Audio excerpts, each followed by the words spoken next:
Hello everyone, Manithral here, and welcome to a TLDR of today's live stream announcing the next in the Elder God Wars bosses. And as you can see from, well, actually you can see, all it says is the announcement trailer video.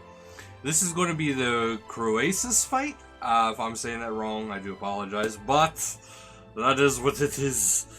This is very big news because there's actually something all new to it. I'm going to show the trailer and then I'm going to get into the information about what's all going on. So here is the trailer. I got kind of hyped when I see this, to be perfectly honest, because this is something pretty freaking epic, especially when it comes to all the rewards, which we will go over.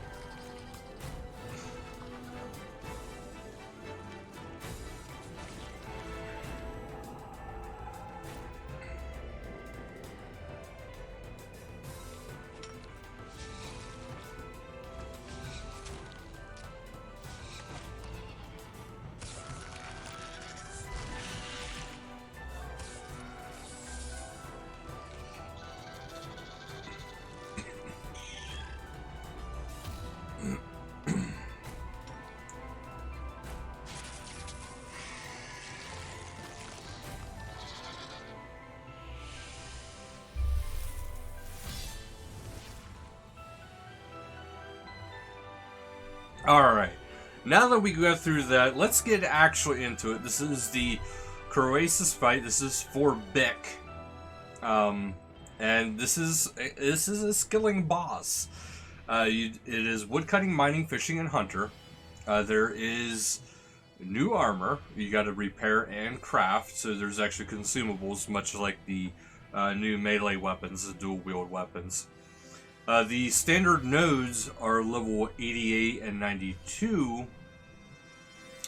That also, it does say there is a harvest fungus to concoct new consumables or, you know, repair and craft a new armor. You can also feed it to the animals on your player-owned farm. So this fungus is going to be very, very popular and very worthwhile. But yes, it says there is no skill requirements to face Croesus itself, although they do recommend having at least level 80 in all of them. All of woodcutting, mining, fishing, hunter, and construction. Because there is different things you can do. The boss itself, there's 4 corners, which home to the arena for the boss. In those 4 corners, you have the different heroes and their trophy kills that Croesus is basically leeching off of, and your whole goal is to stop Croesus from leeching off of these and building up in strength. So, it does say not to worry about really being damaged by the boss. I'll go over that in a little bit. But the fungus does grow back, so you do have to be careful.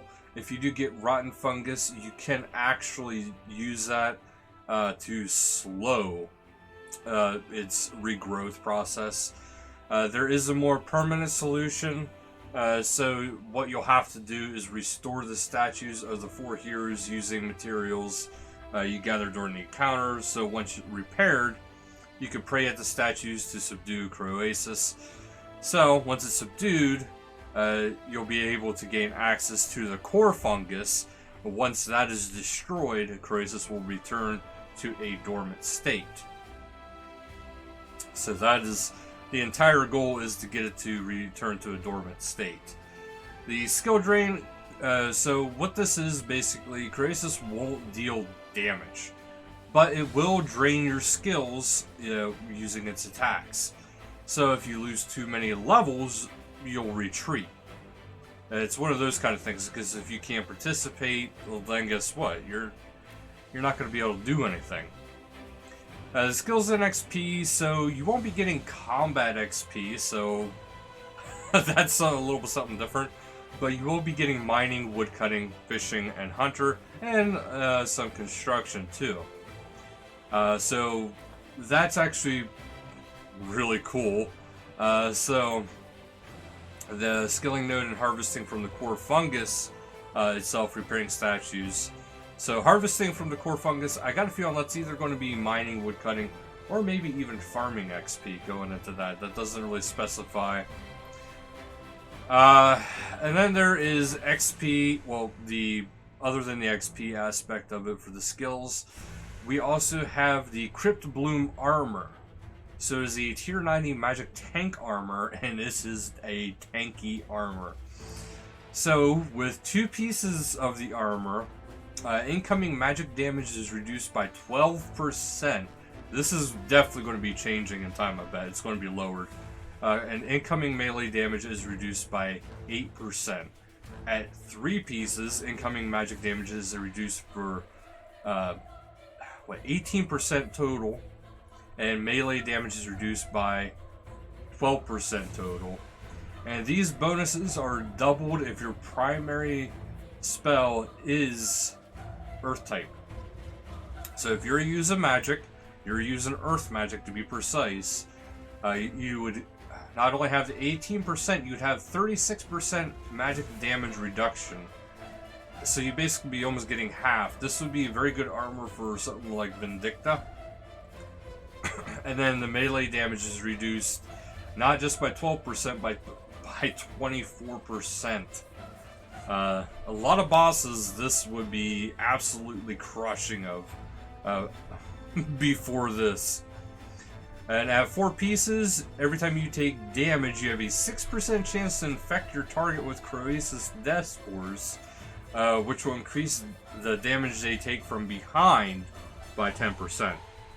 So that is definitely not something that is going to be very useful for solo projects, but definitely very useful for group projects, and tanking is what this is. And when you have all 5 pieces equipped, you will get all the above. And when you fall below 20% HP, you'll gain a fungal shield, which scales with your armor rating and defense level for 15 seconds. The shield has a 120-second cooldown, so you really get your defense buffed. But wait, there's more. There's skilling offhands, such as the Taga's Core Hammer, which is a level 80 mining offhand that'll give 10% critical strike chance and a plus 35 critical strike damage when equipped. So if you have it equipped while you're mining, even better yet. So when mining ores from the fungal core using Togo's hammer, there's another thing. You'll have a chance to receive Death Spore arrow tips. We'll get to that in a little bit here. And then we also have the Sanya's Fry Torch, which is a level 80 woodcutting offhand. That gives you 6% chance when woodcutting. Success chance when woodcutting, sorry. And a 20% chance to get an extra log. So when it is equipped, you also get a chance to receive splintering arrow tips when you are chopping logs. Again, the higher the tier of the log, the higher the chances of receiving arrow tips. The more you get, and the more you get. Now this hammer, it says when mining ores from the fungal core using Toga's hammer. So, but the torch here doesn't say anything about actually having to do anything here. So this should be anywhere. And now we go for the arrows. So these splintering arrows can cause attacks used within 4.2 seconds after greater dazing shot to apply puncture stacks. Of course, you'll need to have unlocked greater dazing shot from Shattered Worlds for this to work. In addition, the maximum number of puncturing stacks will be increased to 13 while using splintering arrows. Death Spore arrows boost your critical strike chance by 3% when you crit.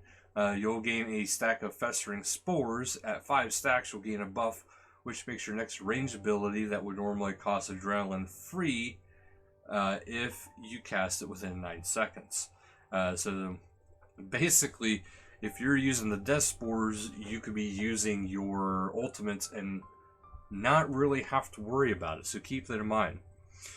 This effect has a 60-second cooldown, but each time you crit when using the Death Spores, this action cooldown is reduced by 1.8 seconds. It does not say there's a limit on that either. And yes, there is more. There is the seed bag. Finally, a seed bag. So the seed bag is an item that stores up to 40 different types of seeds.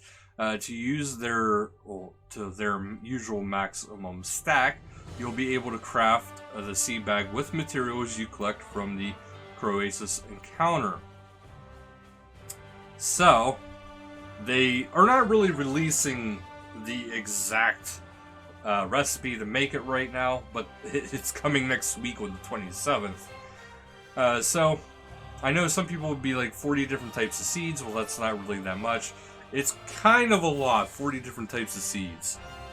Basically, you could put a lot of the seeds you use on a regular basis, like your herb seeds, and your plotman seeds. This way, you can keep going through all those. And that still probably doesn't even really do it, but that'll really reduce. And it says to their usual maximum stack. So, it's a lot of seeds in one thing. And then we have more stuff, which is the Grasping Rune Pouch. So the Rune Pouch is an upgrade to the regular Rune Pouch. It holds up to 4 different runes and gives you a +4 prayer, so that's actually pretty good. But there's another thing here, as it says you'll have a 25% chance to not use runes when using combat spells.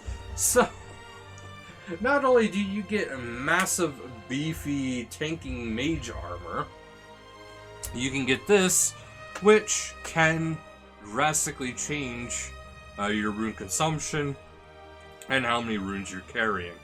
Kind of a nice little combo going on. And then if you have seed aside, you can actually have that pick up your seeds and store them within your seed bag.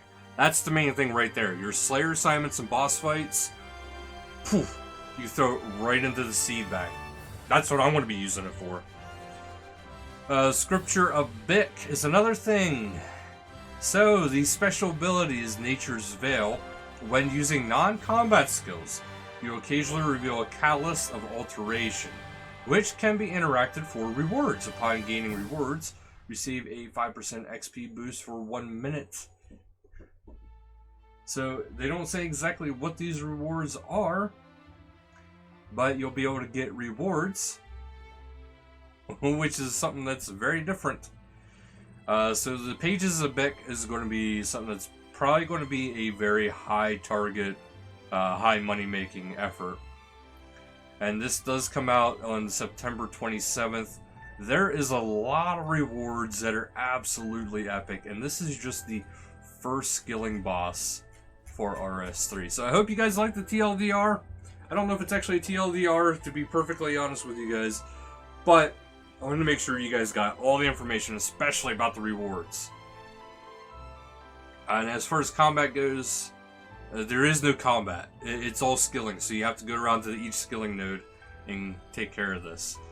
But yeah, this is absolutely fantastic. So I hope you guys are a little hyped. I'm hyped, especially for the rewards. So thank you guys so much for watching, and until next time, later guys.